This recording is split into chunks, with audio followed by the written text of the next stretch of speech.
Bonjour et bienvenue dans À tout santé, l'émission qui vous rend acteur de votre santé. Nous allons parler aujourd'hui de perte de connaissance ou de conscience. Vous allez voir un petit peu la différence. Ces pertes de connaissance affectent 5 à 10% des patients aux admissions aux urgences, ce qui représente quand même quelque chose un problème de santé publique. Une personne sur 3 risque de faire une syncope dans sa vie et encore plus important, une personne sur 10 fera une crise d'épilepsie au cours de sa vie. Pour nous en dire plus aujourd'hui, j'ai la chance d'accueillir le professeur Fabrice Bartholomei. Bonjour. Bonjour. Donc chef de service d'épileptologie et de rythmologie cérébrale à Marseille. Et le professeur Jean-Claude O'Haraud. Bonjour. Bonjour. Donc chef de service de cardiologie et de rythmologie également à Marseille. Bienvenue sur le plateau d'À tout santé. Donc nous allons introduire cette émission avant de voir un reportage. Première chose, la définition. Alors c'est assez difficile. C'est une philosophique. Oui. Qu'est-ce que la conscience ? Alors la conscience au sens médical et pour simplifier la problématique évidemment, on peut dire qu'il y a deux grandes formes de conscience. Il y a une première forme qu'on appelle la vigilance, ce qui nous permet de nous maintenir réveillés. Et on sait que dans le cerveau, c'est un système spécifique qui nous maintient réveillés. Donc ça, c'est le premier groupe de conscience qui est important à définir. La deuxième forme de conscience, c'est ce qu'on appelle l'expérience consciente. En anglais, c'est awareness. C'est ce qui nous permet d'interagir, d'avoir conscience, connaissance même du monde extérieur. D'accord. Alors, ça ne nous aura pas échappé qu'il y a donc un neurologue et un cardiologue. Professeur O'Haraud, on parle de perte de connaissance, de conscience, donc c'est multifactoriel. Expliquez-nous. Oui, alors bon, on verra probablement avec le professeur Bartholomei qu'il y a des causes, bien sûr, neurologiques aux troubles de la conscience, mais il y a aussi des causes cardiologiques. Il se trouve que le cerveau, c'est un organe comme tous les autres et qu'il faut une quantité de sang suffisante à un moment donné pour qu'il fonctionne normalement.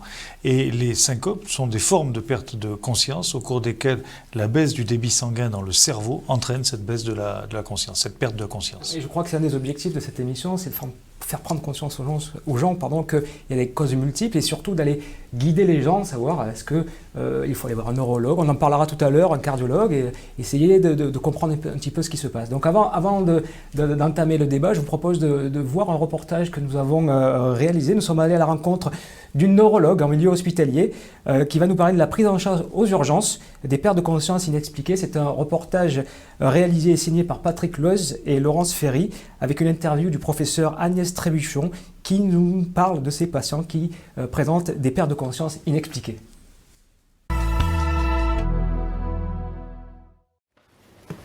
Les troubles de la conscience-vigilance sont des causes fréquentes d'arrivée aux urgences. C'est à 5 à 10% des motifs d'admission aux urgences. Donc oui, bien entendu, c'est une situation médicale qui est très fréquente, à la fois pour les médecins urgentistes, à la fois pour les médecins généralistes et bien sûr pour les médecins spécialisés qui s'occupent de la conscience. Une perte de conscience transitoire, elle peut avoir deux natures. Dans la perte de conscience, on peut avoir soit un trouble de la vigilance, c'est-à-dire que le patient est là présent et puis d'un coup, il va tomber au sol et on va avoir l'impression qu'il est comme endormi, il n'est plus vigilant. Et donc là, on va parler de trouble de la conscience-vigilance où là, je suis en train de vous parler et d'un coup, je vais m'arrêter. Je ne vais pas avoir l'impression de dormir, mais par contre, je ne vais plus avoir du tout l'expérience de ce que je suis en train de vivre. Et donc là, c'est un trouble de la conscience-expérience. Devant ces troubles de la conscience-vigilance, on a trois grandes hypothèses diagnostiques, trois grandes causes. La première, c'est une origine cardiaque. Le cerveau n'a pas assez de sang et donc ce sont des patients qui vont avoir des troubles de la conscience très brutaux. Début et fin brusque. La deuxième, ce sont des crises d'épilepsie qui peuvent débuter par des sensations hallucinatoires ou un ressenti et qui vont ensuite se poursuivre par des mouvements toniques, cloniques, la crise d'épilepsie telle qu'on peut l'imaginer. Et enfin, la troisième hypothèse, c'est celle d'un trouble psychogène, un état dissociatif. C'est un trouble de la conscience pour lequel il n'y a pas de cause cardiaque ni neurologique et c'est simplement une manifestation émotionnelle. Qui doit-on consulter ? Eh bien, en premier lieu, les médecins généralistes qui sont tout à fait à même de pouvoir faire le diagnostic entre ces trois hypothèses diagnostiques, syncope, crise d'épilepsie ou crise non épileptique psychogène. Lorsque on suspecte une crise d'épilepsie, on va enregistrer donc les rythmes cérébraux. L'épilepsie, il faut considérer que c'est un trouble du rythme cérébral, donc on mesure les rythmes cérébraux, l'électroencéphalogramme. Ce qu'il faut comprendre sur ces troubles de la conscience-vigilance, c'est que il y a parfois la fausse idée que c'est toujours le cœur et c'est toujours à cause du cœur. En fait, ça c'est faux. C'est toujours à cause du cerveau. C'est toujours à cause du cerveau qui va être perturbé de différentes façons. Parce qu'il n'y a pas assez de sang, et là effectivement ça vient du cœur, mais aussi à cause de problèmes neurologiques, l'épilepsie, ou de problèmes émotionnels, les crises non épileptiques psychogènes. Et donc c'est ça que j'aimerais souligner. De retour sur le plateau d'Atout Santé, je vous rappelle que nous parlons aujourd'hui des pertes de connaissances, de conscience avec le professeur Bartholomei et le professeur De Haro. Alors avant de revenir sur les causes dont on a parlé dans ce reportage, on va parler d'un mythe, la crise d'hypoglycémie, qui nous fait perdre conscience. Est-ce que, alors je parle de mythe parce qu'on en a parlé un petit peu avant, est-ce que c'est justifié de parler de perte de connaissances liées à une hypoglycémie ? Non, je ne pense pas. Alors, il peut y avoir effectivement des troubles de la conscience qui sont liés à une hypoglycémie, mais ce seront des troubles de la conscience très très sévères, un coma. Là, aujourd'hui, on parle de phénomènes qui sont brefs dans le temps et qui sont spontanément réversibles. Et on ne peut pas imaginer que si notre taux de sucre baisse dans le sang, on perde conscience et puis qu'on reprenne conscience quelques secondes ou quelques minutes après sans aucune intervention. Donc non, on peut pas, il ne faut pas attribuer aux hypoglycémies les pertes de conscience transitoires. Il faut aller chercher plus loin quelque chose. Donc, ce qu'a dit Agnès Trébuchon, c'est qu'il y a 3 grandes causes de perte de conscience. Vigilance, parce que quand même c'est de ça dont on parle aujourd'hui, avant tout des évanouissements brutaux, qu'est-ce qui donne ça ? Il n'y a que 3 causes en fait. 95% des causes, c'est soit une crise d'épilepsie, soit une syncope, soit une crise psychogène. Et c'est ce qu'on dit chaque année aux étudiants en médecine. J'espère que le message va passer. Et parmi les mythes de ces causes, il y a l'hypoglycémie. C'est jamais parmi ces causes-là, en fait. Alors, bon, effectivement, les 3 grandes causes, donc, pour résumer, neurologique, cardiaque, cardiovasculaire.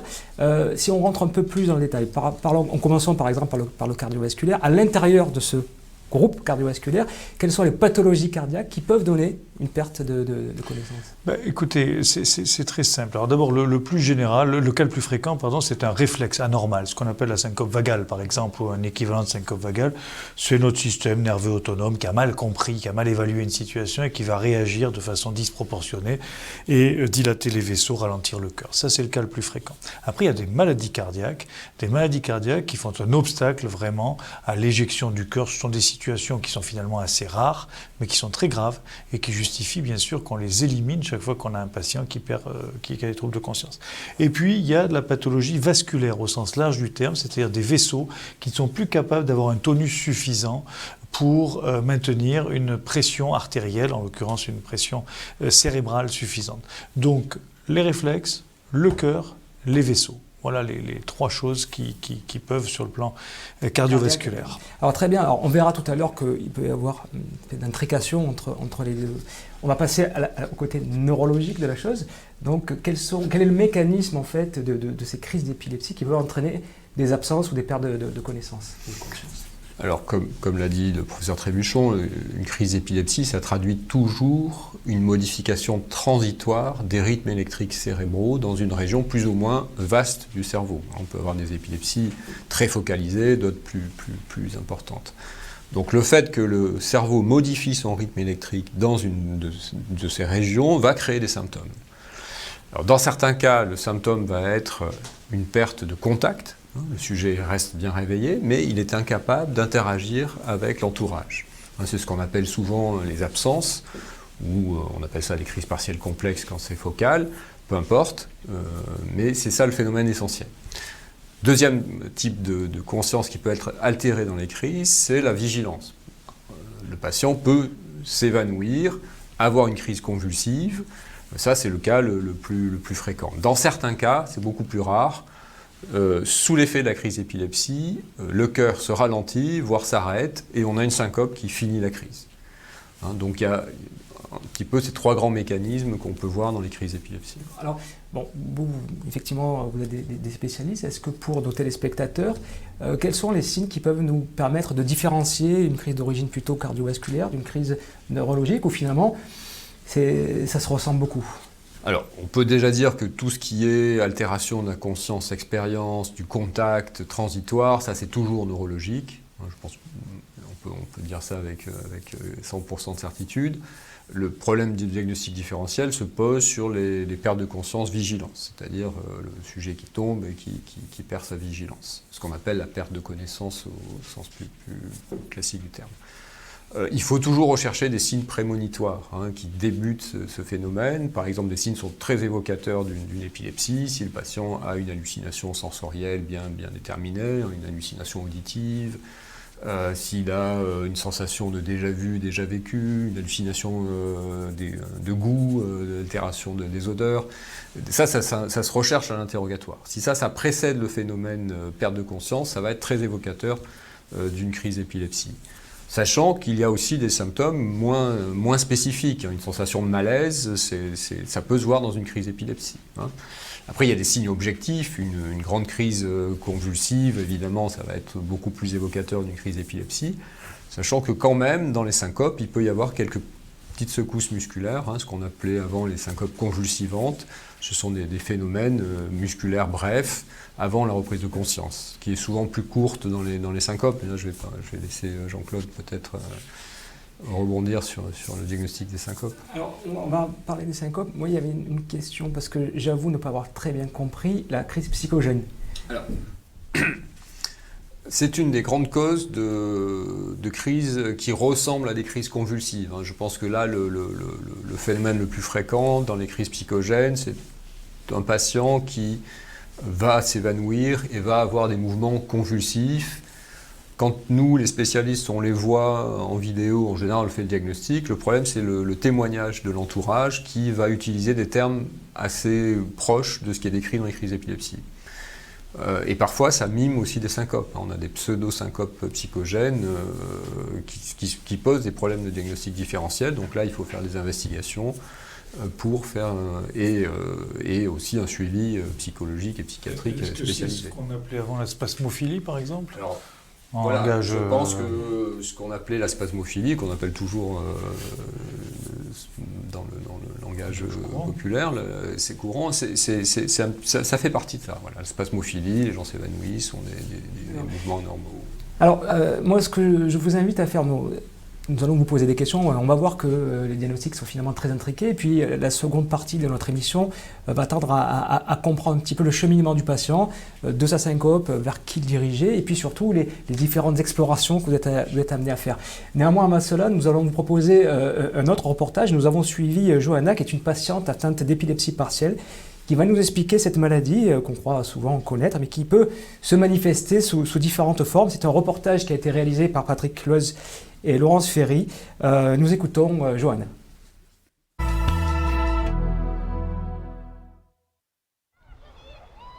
Je m'appelle Johanna, j'ai 37 ans. Je souffre d'épilepsie partielle depuis l'âge de mes 21 ans. La première crise, ça a été une syncope, perte de connaissance. Apparemment, je me suis crispée comme un chat. On pouvait monter à peut-être 3 par jour ou 5 par semaine, voire 7 par mois. C'était énorme. Je suis allée voir mon médecin généraliste, qui pour lui étaient des crises de spasmophilie. Donc, suite à ça, j'ai pris un deuxième avis. On m'a envoyé voir un neurologue qui a diagnostiqué mon épilepsie. Il faut accepter d'avoir de l'épilepsie. Mon épilepsie n'a pas été forcément comprise de suite parce qu'il y a énormément de clichés sur l'épilepsie. Et en fait, il y a différents types d'épilepsie. Il n'y a pas que ce qu'on voit à la télé, les gens qui se mordent la langue ou qui convulsent. Il y a autre chose, comme la mienne, où on fait juste une syncope, éventuellement. C'est pas systématique. Je me mords pas la langue à chaque fois. Ouais, jamais même. Au travail, au tout départ, l'employeur fait penser que c'est accepté. Mais quand on en a énormément comme moi et qu'on est fatigué, et qu'au bout d'un moment on est obligé de s'arrêter, eh ben c'est plus compris. Voilà, C'est suivi de reproches, d'exclusions de la part des collègues de travail, et voire même d'une perte de poste. Voilà. Quand j'ai eu des crises avec syncope, on ne m'a pas gardée à cause de ça. Malgré mon bon travail, on m'a dit « on ne te renouvelle pas, car tu fais trop de crises et c'est trop dangereux pour nous ». On m'a proposé une stéréo-électroencéphalographie qui consiste à implanter des électrodes directement au niveau du cerveau et qui, suite à plusieurs examens, permet de déclencher des crises et de voir où se situe le foyer épileptogène. Et grâce à ça, on a effectué une thermocoagulation au niveau temporal droit. Et grâce à ça, ma vie a totalement changé. J'ai plus de crise quasiment. De 7 crises par mois à peut-être en passer une par mois. Donc là, je revis. J'ai la pêche tout le temps. Et non, tout le monde voit le changement qui s'est opéré chez moi. Même, je suis très sportive et on ne m'arrête plus. J'ai retrouvé la pêche. De retour sur le plateau de la Tout Santé, je vous rappelle que nous parlons ce jour de perte de connaissance, de conscience, c'est toujours avec le professeur Bartholomei, les professeurs de Haro. Donc, nous rebondissons immédiatement sur ce reportage.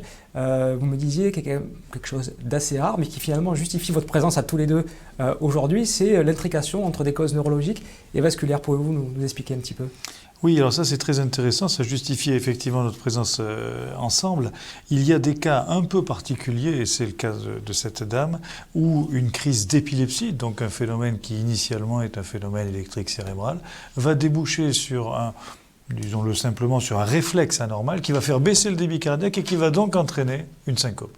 Donc c'est quand même assez rare comme situation et il vaut mieux garder à l'esprit que ce sont deux pathologies distinctes d'une façon générale, mais chez elle, ces deux pathologies se recouvrent et ce qui commence par une crise d'épilepsie finit par une syncope. Dans le cas de cette dame. Dans le cas de cette jeune dame. Et pour également une précision, on se demandait tout à l'heure qu'est-ce qui évoque une syncope, qu'est-ce qui évoque une crise d'épilepsie. Alors peut-être qu'on ne sera pas tout à fait d'accord, mais il y a peut-être un élément. Dans la crise d'épilepsie, il y a souvent ce qu'on appelle une hypertonie, c'est-à-dire que la personne paraît quand même à des tensions musculaires, alors que dans la syncope, c'est plutôt la poupée de chiffon qui s'effondre comme ça. Et c'est peut-être un petit peu ce que vit cette dame, c'est-à-dire qu'elle commence par un événement qui dans son cas n'est pas hypertonique parce qu'il y a une crise partielle uniquement, mais ensuite ça se termine par un effondrement, un évanouissement où elle est totalement flasque. D'accord, c'est un bon moyen effectivement de faire la différence. Une question qui revient concernant l'origine neurologique, existe-t-il des facteurs déclenchants ? On a tous en tête qu'une épilepsie peut être déclenchée par la lumière, par autre chose. Est-ce que c'est le cas toujours ou c'est aussi un mythe ?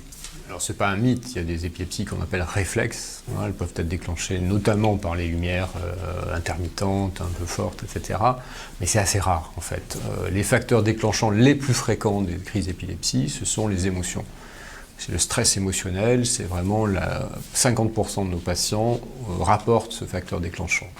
On a d'autres facteurs déclenchants, ça peut être le manque de sommeil, ça peut être des choses comme ça, mais vraiment le caractère émotionnel, c'est très fréquent. Alors, vous voulez ajouter quelque chose ? Je trouve que c'est très intéressant parce que c'est aussi un facteur déclenchant de beaucoup de syncopes, des syncopes réflexes les plus fréquentes finalement. Il y a une émotion au début. Ce caractère-là est partagé à la fois par les crises d'épilepsie et les syncopes. Alors justement, on revient un petit peu à la base. Quelqu'un qui fait une crise, qu'elle soit d'origine cardiovasculaire ou neurologique, on est au restaurant devant nous. Finalement, on ne sait pas si c'est neurologique ou vasculaire. Quels sont les premiers gestes à avoir si on assiste à ça ? Moi, je crois que là, il faut être tout à fait logique et obéir à son intuition. Il faut mettre la personne en sécurité.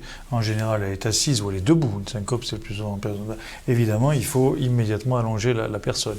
Il faut s'assurer que les fonctions vitales fonctionnent, que la respiration se fait encore, qu'éventuellement, on peut prendre le pouls éventuellement. Et puis, on alerte immédiatement.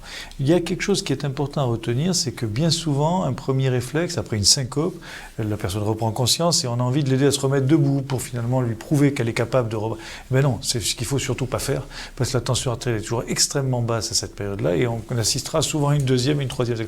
Donc laisser la personne allongée, même si elle a repris conscience. Ça, c'est extrêmement important. Et justement, quand elle reprend conscience, est-ce qu'il est nécessaire d'aller aux urgences finalement ? Où on dit, bon, c'est un malaise, je vais lui donner un petit sucre et puis ça repart. Alors, Faut-il aller aux urgences? le sucre, on a dit que Non, mais c'était de la cosmétique, c'est ça volontaire. c'est bien sûr. Je crois qu'il faut prendre un avis médical. On peut pas imaginer d'avoir perdu connaissance, même si ça paraît extrêmement, disons, même s'il y a un facteur déclenchant très net, il faut prendre un avis médical au moins une fois.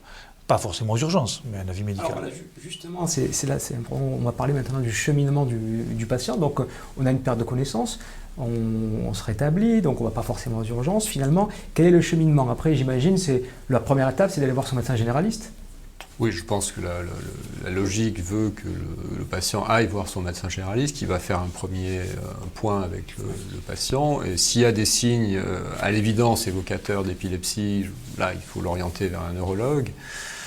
Si c'est un tableau plutôt de syncope, vers un cardiologue, et chacun des spécialistes fera un peu la part des choses. Je pense que si le bilan de syncope, le cardiologue pense que c'est pas une syncope, là il faut aller voir un neurologue et vice-versa. Après, dans les cas compliqués, dans les cas où il y a un doute diagnostique, où il y a une intrication des deux, c'est tout l'intérêt au CHU d'avoir des équipes très spécialisées dans l'épilepsie comme la nôtre, très spécialisées dans les syncopes et les problématiques cardiovasculaires comme celle du professeur de Haro. Et c'est surtout le dialogue entre nous, en fait, parce qu'on a des staffs communs, on voit les patients ensemble. Alors justement, je me fais l'avocat du diable, excusez-moi. Le médecin généraliste à l'heure actuelle, parce qu'on parle de la complexité finalement de ces crises, est-ce que le médecin généraliste actuel est assez formé pour vous orienter soit au neurologue, soit au cardiologue? Et je rajoute, j'anticipe un petit peu, n'a-t-il pas la nécessité de structures pluridisciplinaires pour ce type de pathologie? Alors, non, le médecin généraliste est évidemment le premier interlocuteur et le bon interlocuteur en général. Et si on fait bien notre enseignement, le médecin généraliste doit être capable de débrouiller, en tout cas pour les syncopes, 99% des cas, si vous voulez. Et c'est seulement dans 1% des cas, donc il y a quelques patients comme cela, que l'on va avoir besoin d'avoir recours à des centres très spécialisés. Je crois que ce qu'il faut vraiment retenir, c'est qu'il ne faut pas se trouver pendant longtemps en errance, c'est-à-dire avoir une répétition des événements sans avoir une réponse à la question de savoir pourquoi ou à la question thérapeutique de savoir comment traiter. Donc je crois qu'à partir du moment où le médecin généraliste est pris en défaut parce que c'est difficile, parce qu'il n'y arrive pas, là on va aller vers des centres plus spécialisés. Mais ça doit être le premier interlocuteur et il est largement armé pour répondre à la plupart des cas. D'accord. Et alors, en quelques mots, parce que j'imagine que vous pouvez passer des jours à nous parler de ça, mais quels vont être dans votre domaine d'activité, si vous suspectez une origine neurologique, quels vont être les examens de base que vous allez réaliser? Qu'est-ce que vous en attendez? Il y en a essentiellement deux en fait. Le premier, comme ce sont des troubles des rythmes électriques du cerveau, l'examen de base pour le diagnostic d'épilepsie, c'est l'électroencéphalogramme. Alors il ne faut pas s'arrêter à un électroencéphalogramme standard, parce que ça, vous faites 20 minutes d'EEG, la sensibilité dans une épilepsie partielle, c'est 30%. Donc c'est une sensibilité très faible de l'EEG standard. Donc il faut, quand on est en recherche diagnostique, faire tout de suite, si c'est négatif, un EEG de sieste ou de sommeil pour avoir un diagnostic plus précis. Et puis le deuxième examen important, c'est l'IRM cérébral, où on va rechercher une lésion cérébrale qui peut éventuellement, mais ce n'est pas toujours le cas, être associée à une épilepsie. Dans votre domaine, professeur de Haro, quels sont les examens de... Nous, on insiste beaucoup sur le fait qu'avec des examens très simples, on doit pouvoir régler la question. Donc l'électrocardiogramme est sûrement l'examen qui est indispensable devant une syncope, ou ce qui peut ressembler à une syncope, la prise de tension, debout, couché, et puis des tests simples. Il y a un test qu'on appelle le test d'inclinaison, qui est un test au cours duquel on laisse le patient couché pendant longtemps, puis en position verticale pendant longtemps, pour mettre son système nerveux autonome un peu à contribution. Donc voilà, en général, on doit s'en sortir avec ces examens-là, et puis en fonction des résultats de ces examens, on va quelquefois pratiquer une échographie, d'autres examens, mais c'est finalement assez rare. J'ai une question subsidiaire. Très rapidement, on a tous des gens qu'on connaît qui font ce qu'on appelle un syndrome vagal quand on leur fait une prise de sang. Est-ce qu'on est dans ce domaine-là où le syndrome vagal de post-prise de sang ou post-piqûre, c'est complètement différent? Ah non, la syncope vagale est la cause la plus fréquente de syncope. Donc on est typiquement dans ce domaine-là. Il faut l'explorer L'explorer, là ça va être très simple. On va aller voir le médecin, puis on va lui raconter qu'on a fait une perte de connaissance, de conscience, alors qu'on venait de donner son sang, et puis il va faire le diagnostic de syncope vagale. Mais ça s'appellera une syncope. Voilà, c'est une syncope. Ouais. C'est intéressant parce qu'effectivement, quand on demande aux patients est-ce que vous avez déjà perdu conscience dans votre vie, souvent il y a non, jamais. Alors je fais des malaises vagaux. Mais non, la syncope vagale est une forme de perte de conscience. Vous voulez en venir effectivement. Je vous remercie pour... vous voulez Non, je voulais dire, la petite alerte, c'est quand ces malaises se répètent et avec des facteurs déclenchants qui sont moins évidents, ça peut arriver, c'est là où il faut consulter. Et notamment, il y a des crises d'épilepsie qui peuvent ressembler à ça, des tableaux un peu atypiques. Voilà. Écoutez, je vous remercie de votre présence. Nous avons appris beaucoup de choses. C'est la fin d'Atout Santé. Nous remercions donc à la fois les intervenants mais les téléspectateurs pour leur présence. N'oubliez pas que vous pouvez visionner à nouveau cette émission sur notre chaîne YouTube Atout Santé et adresser vos commentaires ou vos questions sur le site Facebook ou Instagram Atout Santé. Merci encore. Rendez-vous dans un prochain numéro d'Atout Santé et d'ici là, soyez acteurs de votre santé. Au revoir.